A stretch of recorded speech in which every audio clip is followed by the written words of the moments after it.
for Julio César Chávez, lightweight champion of the world.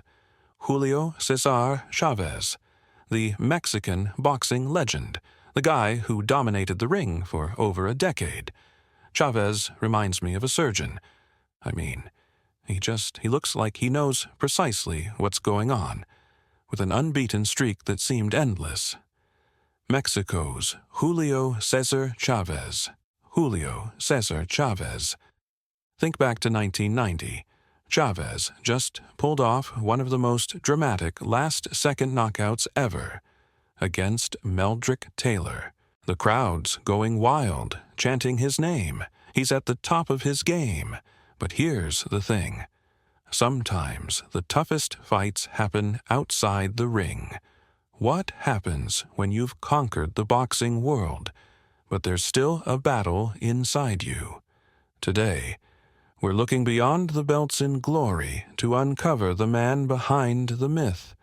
We're talking about the Lion of Culiacan, a fighter who roared in the ring like no other, but even the strongest have their weak spots, right?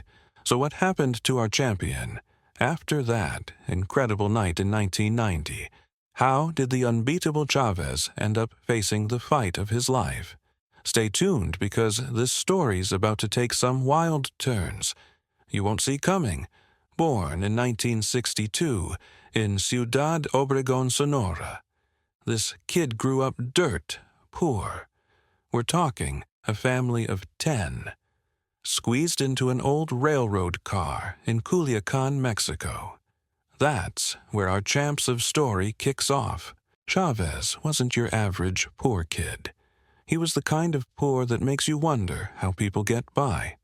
But they did, and young, Julio watched his mom work her fingers to the bone every day, ironing, washing, scrubbing, whatever it took to feed her hungry kids. One day, seeing his mom slave away, Chávez made a promise that changed everything. "Mom," he said, "I'm gonna get you a house someday. You won't have to do this anymore." Right there in that beat-up train car, a fighter was born. So, how does a kid with nothing become something? For Chávez, it ran in the family. His big brothers boxed, so he followed their lead. While other kids played in the streets, Chávez was at the gym, throwing punches and dreaming big. Sure, lots of kids have dreams, but he had that extra, something fire in his eyes, quick on his feet, and a left hook that could knock you sideways. People started to notice. This kid was going places. And did he ever? At just 17, Chávez jumped in the ring for his first pro fight. It was March 4th, 1980, against Miguel Ruiz. Get this, he lost at first. But after they looked it over, they flipped the decision. Chávez walked away with his first win. That was only the start. He packed up and headed to Tijuana to chase his boxing dreams. No one knew it then, but this tough kid with nothing but his gloves and guts was about to become one of the best boxers ever. Some fighters are good and others are great, but Julio César Chávez was something else entirely. That skinny kid from the abandoned railroad car became more than a boxer. He became a legend. Chávez ruled 3 weight divisions: super featherweight, lightweight, and light welterweight. He wasn't just winning titles. He was changing what it meant to be a champion. His tough chin and powerful left hook scared his opponents. When Chávez entered the ring, you could feel the excitement in the air. Take his fight against Edwin Rosario in '87. Chávez was the underdog against the WBA lightweight champ. For 11 tough rounds, he wore Rosario down. Then, in the 11th, bam, knockout. Another win for Chávez. But for real excitement, look at the Meldrick Taylor fight. March 17th, 1990. A day boxing fans won't forget. Taylor was winning on points, and it looked like Chávez might finally lose. With seconds left in the last round, Chavez landed a big hit. Taylor went down, and the ref stopped the fight with 2 seconds left. 2 seconds. It's the kind of comeback that still amazes people. How good was Chavez? He won 87 fights in a row. Most boxers dream of winning a dozen straight. He did that 7 times over. The Ring magazine said he was the best boxer in the world from 1990 to 1993. Not just in his weight class. The best overall. People loved him. In his 1993 fight against Greg Haugen, 136,000 fans packed the stadium in Mexico City. It wasn't just a fight. It was a huge event, and Chavez, as always, put on a show. But being the best isn't easy. All those fights and wins took their toll. Behind the fame, things were getting tough. The pressure to keep winning was building up.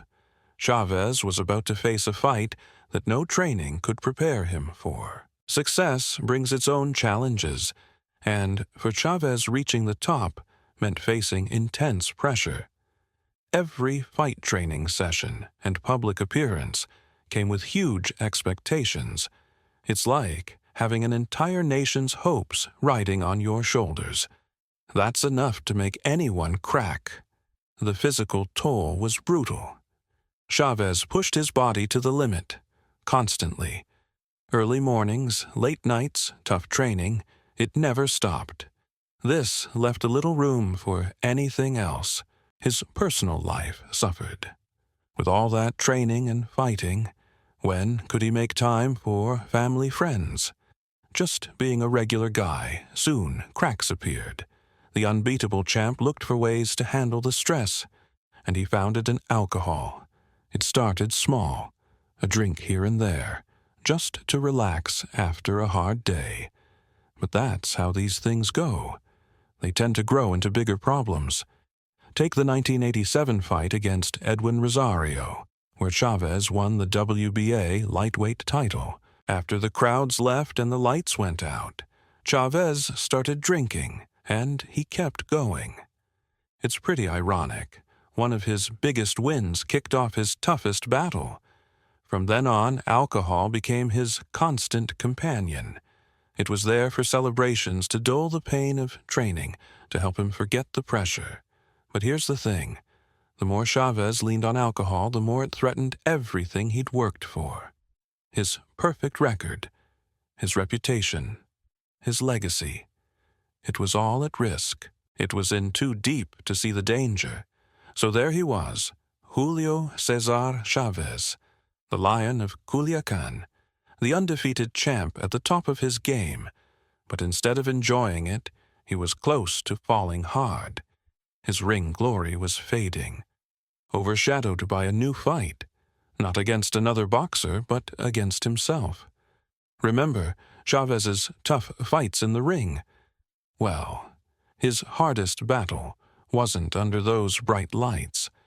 This one happened in the shadows, away from the cheering fans and cameras. After the Rosario fight, Chávez's life took a dark turn. What started with drinking quickly became a full-blown addiction problem. Cocaine came into the picture, and soon the boxing champ was struggling just to keep it together beyond the ring. You know how boxers always talk about their intense training, early runs, tough sparring, strict diets. Well, Chávez's routine looked nothing like that anymore. His new training partners were bottles and lines of white powder, and it showed. The guy who used to move like a cat in the ring got slow and clumsy, those quick reflexes. Gone fans started to notice, commentators whispered. Chavez didn't seem so unbeatable anymore. His public image took a big hit too. Those friendly post-fight chats turned into a mess of slurred words and weird behavior. People talked about his drinking and how he acted after losing fights. The hero was falling, and falling hard. Every day was a risk for Chavez. He came close to losing everything more than once. Think about it. One of Mexico's biggest stars trying to buy drugs without getting caught. It's amazing he didn't end up in jail or worse. Chávez was stuck. The pressure to seem perfect pushed him deeper into drugs. The more drugs he did, the harder it was to keep up that perfect image. It was a nasty cycle that just kept getting worse. How did he hide it for so long? When you're on top, people often miss what's really going on. His success covered up his problems. And let's be real, boxing isn't exactly a world where you can easily admit you need help. After trying and failing to get clean a few times, Chávez finally hit bottom. Whatever happened then, it made him realize he needed help.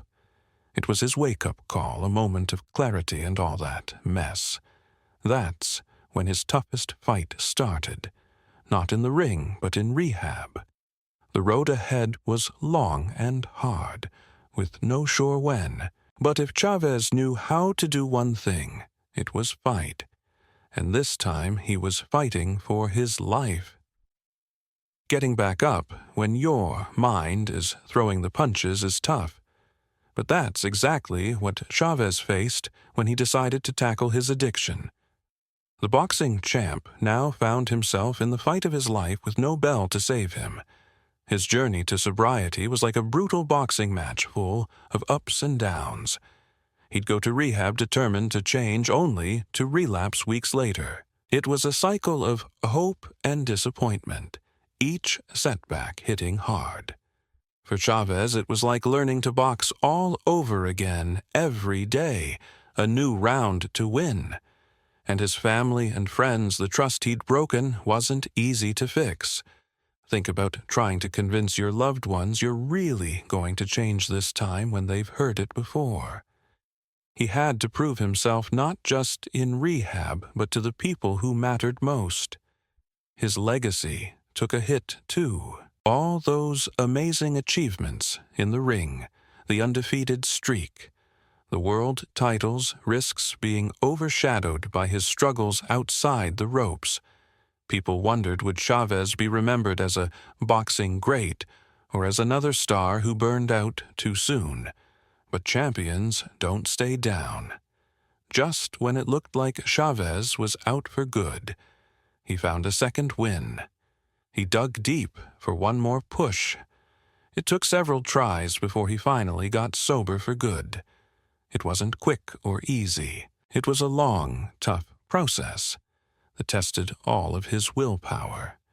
In the end, Chávez showed he was as tough outside the ring as in it. As he rebuilt his life, he realized his biggest fight was just starting. He wanted to use what he'd been through, all the pain, struggle and harder and wisdom to help others battling addiction.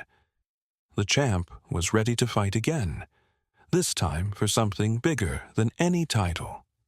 Here's the really cool part. Chávez has opened several drug rehab clinics in Mexico.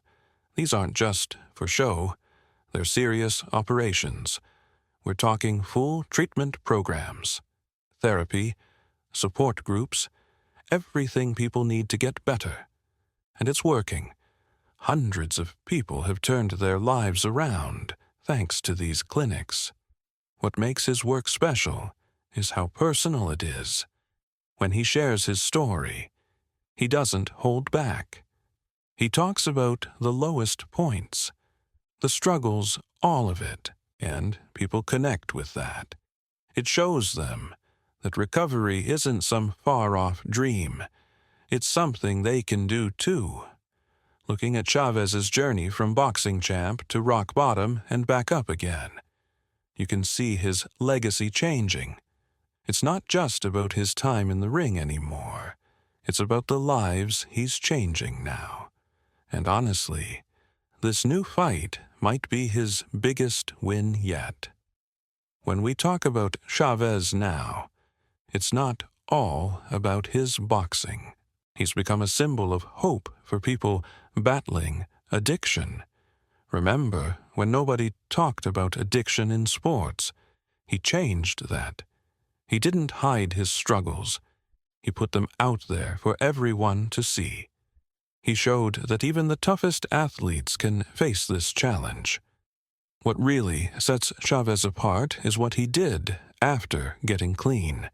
He took all that drive he had in the ring and used it to help others. Think about how many people he's helped, how many found hope because he shared his story. He isn't sitting back now. He's still fighting, but in a different way. Every day he works on his own recovery, but he's also giving others the tools to fight addiction. He says, "I want to help those who are struggling with addiction, just like I did."